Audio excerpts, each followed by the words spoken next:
I was in an airport bookshop. On that thing you do when you're killing time waiting for a boarding call and you wander the shelves because there's actually nothing else to do and you're not ready to sit for that long yet? That's where I discovered this book. The title caught me right away.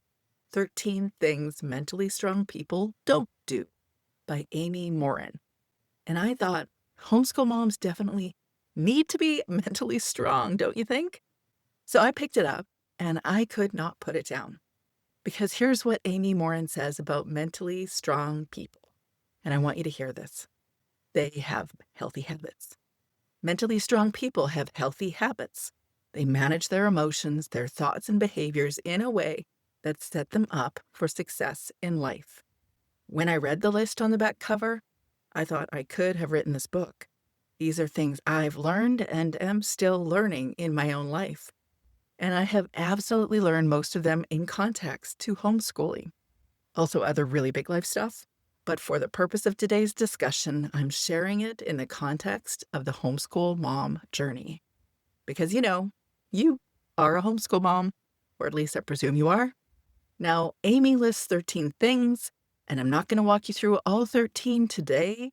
What I want to do is take the ones I see most consistently in my coaching work with women who home educate and go deep on those things. The ones that come up over and over and over. Because here's what I know. Mentally strong homeschool moms are not born that way. Do not insert Lady Gaga's song here, because a mentally strong anyone is built. They are built. One challenging, growth moment at a time. And you are already doing that work. Welcome to the Confident Homeschool Mom podcast. This is the podcast for the mom who looks capable on the outside, but feels scattered and unsure on the inside. My work focuses on the woman behind the homeschool, because I know that you are the most important curriculum in your homeschool. If we haven't already met, lovely to meet you. I'm Teresa Wiedrich, certified life coach, graduated homeschool mom, and recent airplane traveler who no longer wants to sit in economy, but is unwilling to pay the prices of first class just so she can find a comfortable place for her feet. But since I made it to the other side of the country literally just 2 hours before that particular airline went on strike, and that flight got off the runway at 10:17 at night, precisely 17 minutes past her bedtime, she might not choose to fly for a while. But I digress. My goal on this podcast is to support you, the woman behind the homeschool, to enjoy your homeschool life a little more with every episode. By supporting you to make your 1% shift toward a healthier relationship with the kids and the people in your home, by helping you build a healthier relationship with yourself, and I hope also with your relationship with education itself. That's why I'm here, and I'm so glad you're here too. If you haven't already told me why you show up week after week, shoot me a message. I'd love to hear from you. On today's episode, I want to introduce you to a book and the ideas behind the book, because I think it will genuinely be useful for you. It can support you in your homeschool mom journey when you ask the question, what are the things mentally strong homeschool moms don't do? Number 1, mentally strong homeschool moms don't give away their power. Now, before I expound on what I believe we can learn from this, I want to ask, how would that apply to you? Mentally strong homeschool moms don't give away their power. If you've got ideas that aren't the discussion point that I'm about to share, I would love to hear your thoughts. Just shoot me a message. Amy Morin says mentally strong people don't give others the power to make them feel inferior. They choose their response rather than reacting to whatever's happening around them. And girlfriend, I did not understand this for a very long time. If you are getting heated, if you are yelling, if you are consistently nagging, I want you to hear this. You're giving away your power. You're not being proactive. You're trying to convince your child maybe with your intensity or with an overpowering energy. And I say this with a lot of compassion because I have done this so many times. Here's something I say to moms a lot, and I know this doesn't represent every partnership or every family dynamic, but it represents enough of them because I hear women say it makes sense to them and they see it themselves in their families, that I'm going to say it. Moms wonder why in the world the kids won't listen to her. But the moment dad walks into the room, they do what they're told. They immediately comply. Why? Well, here's my take on it. Mom is deeply aware of what's going on. She really wants the kids to do the thing because she wants the best for them. She wants them to be kind to their sibling. She wants them to finish before they move on to the next thing. She wants them to learn a thing, or she just really wants them to buy into whatever it is that she is encouraging them to do. And it would be so much easier for her to if they did. But they don't. Then dad walks in and sees that the kid didn't do the thing, and he just says, hey, you got to go do the thing. And he walks out, and he's not thinking in the back of his head, I hope they do what I said. He actually expects that they will, and they often do. That right there is a demonstration of what it looks like to not give away your power. I often say to moms, the first person that needs to believe your request is you, not your kids. If you believe it, they're much more likely to believe it. So here's what I'd offer you. Believe first that you mean what you say before you say it, so that they can believe it too. Don't ask for their buy-in before you've committed to your own expectation. But also, I might add, sprinkle your expectations lightly, because too many at once can exasperate kids and make them feel like they're never doing enough. And also, over the course of time, will build a resistance to your requests because there are just too many of them. Mentally strong homeschool moms don't give away their power. This is a way. You cannot give away your power. Believe what you say first. Thing number 2 is that mentally strong homeschool moms don't make the same mistakes over and over. Amy Morin says mistakes are there to teach you something. Mentally strong people are willing to be in a growth mindset and learn what they need to learn so they can move forward. I believe every human being is going to make mistakes over and over. It's just what we do, and it means we're human. We are human. Of course, we're going to make mistakes. But we also have to be willing to do the work of noticing our patterns. And that requires self-awareness. I have this little fascination with social experiments that some people might call reality TV. I find especially interesting. Even learning about John Gottman, the therapist that's well known for helping partners deal with conflict. Well, he had a love lab, maybe he still does, where he video recorded couples during conflict. And he was able to predict with remarkable accuracy whether they would stay together. There was a recent series I saw on Netflix. It was about couples. It was a real social experiment where it walked alongside married couples. And the therapists and the coach and the pastor that were involved in their lives were able to help those couples see their own patterns, their conflict patterns, their lack of communication moments. When they watched themselves on video, they could see that they were not engaging the way they thought they were. Sometimes we are making communication errors. We all do it. Some of us do it with different flares, with different challenges, let's say different Enneagram type patterns. But we are all showing up in unhelpful patterns at times. And we don't even know it because we can't see it ourselves. I'm not suggesting that you video record everything that's happening in your home. Although, now that I think about it, that actually might be a really useful tool. But for all the moms that say, oh man, it feels like you've seen me, that you're actually watching in my home. I really am not. I am not. You can just only hear so many stories and recognize that there is a definite pattern happening. But it might be useful for you to see yourself. Having said that, if you're not prepped for a video recording of everything going on in your home, what I'm really saying is build self-awareness practices. Like check in with yourself. Set an alarm on your phone to go off at the time of day when you are most heated or most frustrated, or when you most feel like hiding in the closet with a box of Oreos. And when it goes off, pause and ask yourself, what's really going on in here? Pointing to your head. Self-awareness is the beginning of unpacking the mistakes that we repeat. I worked with one mom who was the mom of twins, a preschooler, and a kiddo about 6 or 7. So she's busy. She was really new to personal growth, and she decided to work with me because she wanted to incorporate some personal growth strategies. She'd heard a lot about this personal growth thing, and she was finally ready to do it herself. It was new to her. This mindful moment that I suggested, she found was an extraordinarily effective tool. And over the course of a few months, she began to notice her own intensity decreasing. simply because she was paying attention.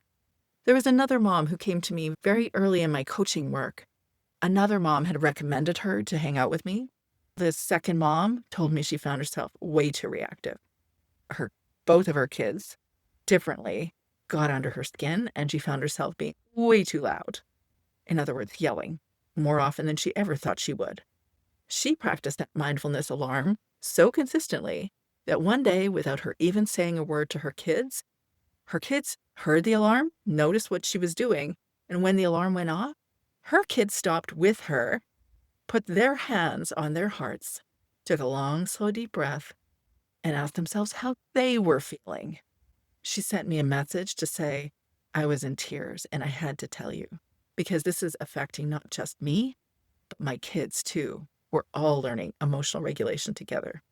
That is the work and the benefit of a self-awareness strategy. The third thing Amy Morin suggests is that mentally strong homeschool moms don't give up after their first or second or third failure. Amy Morin says mentally strong people don't see failure as a reason to quit. They persist. They understand that anything meaningful will take time. And I know you know that motherhood is one of those meaningful long-term things, that homeschooling obviously is a long-term thing. I know you know that, but I want you to really hear this. You really can't figure all of the things out right now. You can mostly have it all figured out when your kids are grown. And to be fair, I still don't think I have it all figured out. But if I had known what I know now at the beginning of this journey, it would have been rather handy for my kids. But I don't actually think that's the point. I don't think we're supposed to do this perfectly. I think we're here to learn alongside them. And being in the fishbowl with your kids every day means you will have many opportunities to learn many things. So don't give up. Keep persisting and being real about your own personal growth. Because, girlfriend, you are here for the long game and you have many lessons to learn. So be kind to yourself and keep going. Number 4 is that mentally strong homeschool moms don't worry about pleasing everybody. I think this is going to relate to most of you. I've learned that people pleasing is a thing amongst homeschool moms. I suggest that it probably is a thing amongst many women, not just homeschool moms, but women in general. Amy Morin says that mentally strong people don't give others the power to make them feel inferior. They stop trying to please everybody and start being true to themselves. People-pleasing seems to be a thing amongst homeschool moms, but I'm pretty confident it's a thing amongst women in general. And from a reformed people-pleaser, it ain't working for you. You might think you're avoiding conflict, sure, except that you're taking on the internal conflict of avoiding that external conflict. So the conflict is just happening inside of you instead of with another person. Unless you think that's the healthy route, let's just say it's not. There's a reason the book, The Body Keeps the Score, was written. It essentially says, you holding all that, and this is a paraphrase, you holding all that internal conflict inside of yourself, the stress, the frustration, the resentments, all the unhealed stuff, it's manifesting in your physical self. If you hold all that conflict inside of you, you're resentful, you're frustrated, you're feeling uncertain or anxious, you feel like you have to dance. People pleasing doesn't work. And also, you're not being you.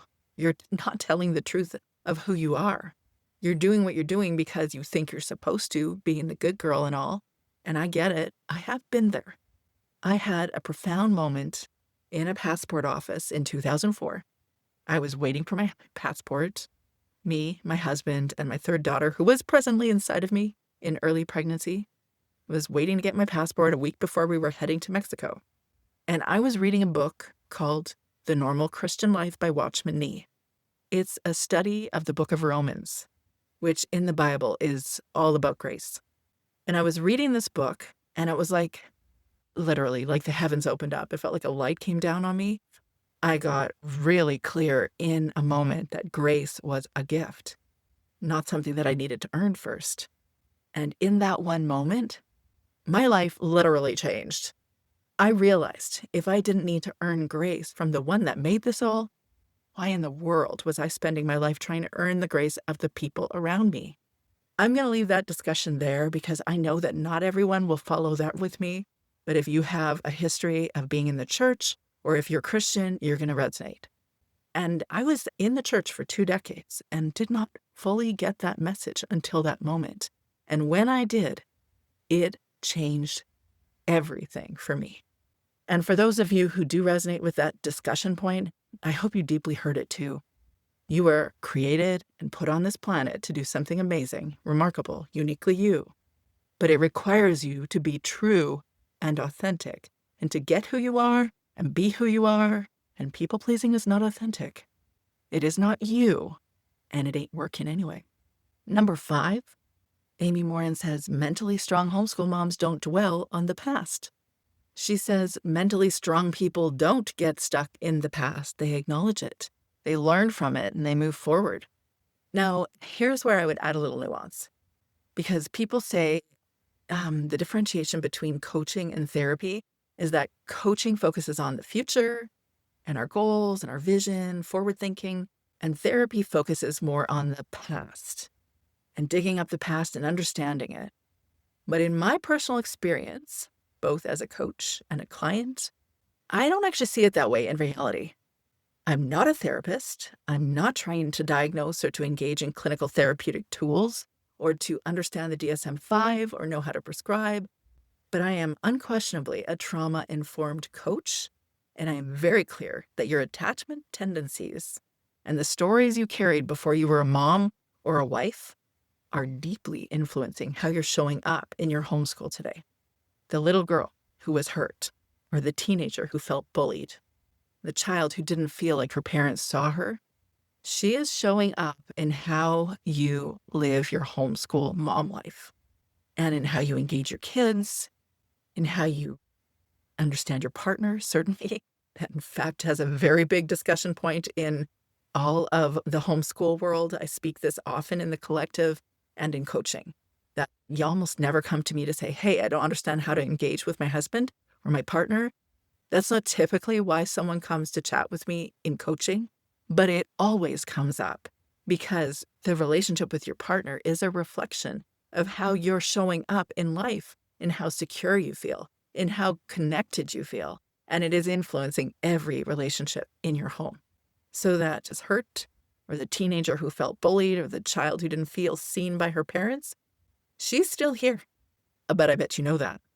So I don't actually think, though, that we should dwell on the past, but I absolutely think that we need to be honest about it and own our stories, accept them, learn how to rewrite them.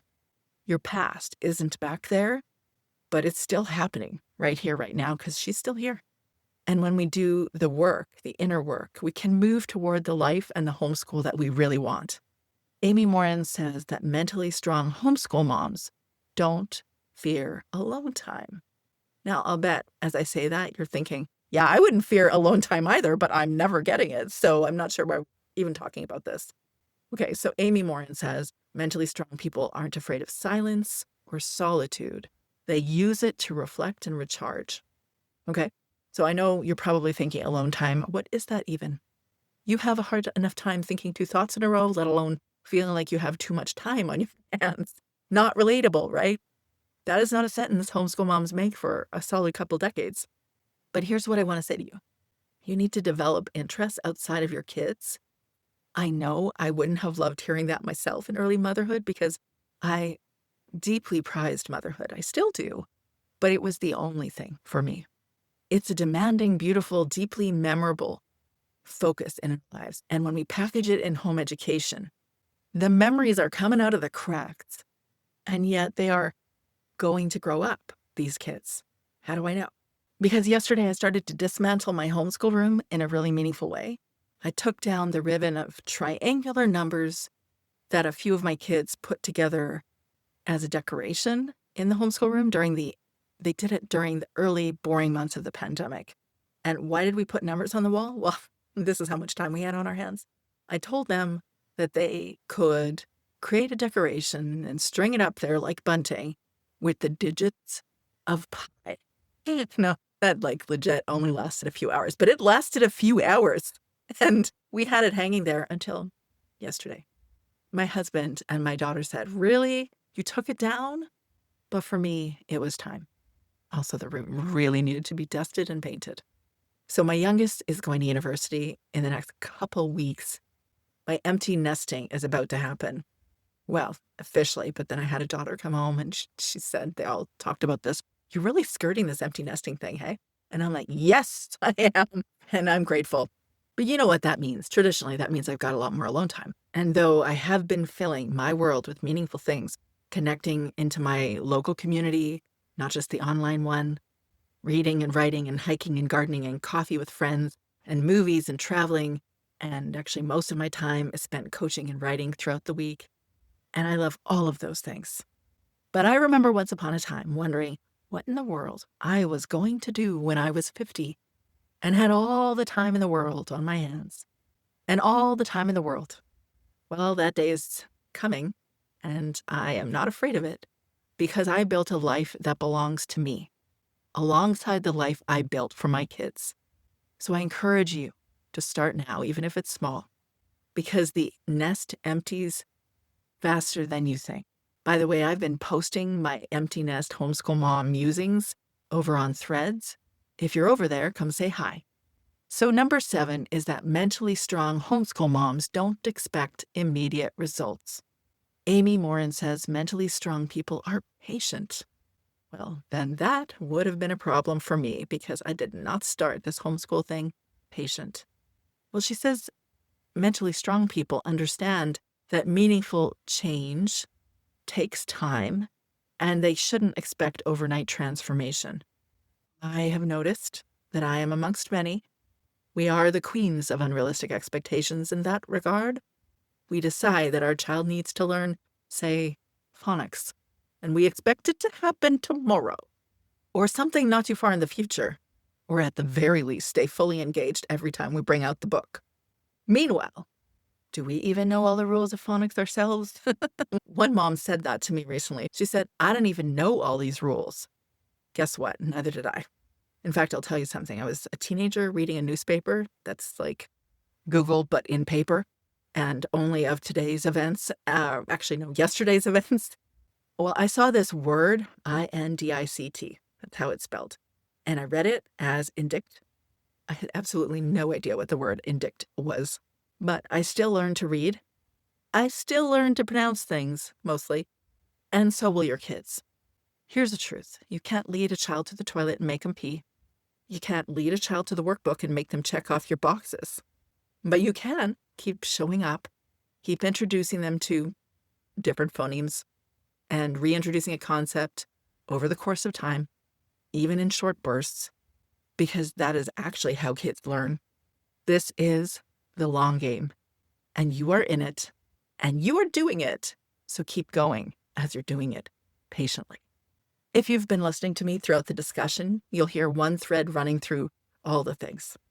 You have so much more potential to create the life and homeschool that you want, and there are mindset shifts that need to occur to get you there. Limiting beliefs that are influencing why you're engaging as you are. Understanding your limiting beliefs helps you to understand how they're influencing why you are where you are and why you're engaging as you are. And you do need to do something about that in order for you to be mentally strong. So might I recommend Amy Morin's book?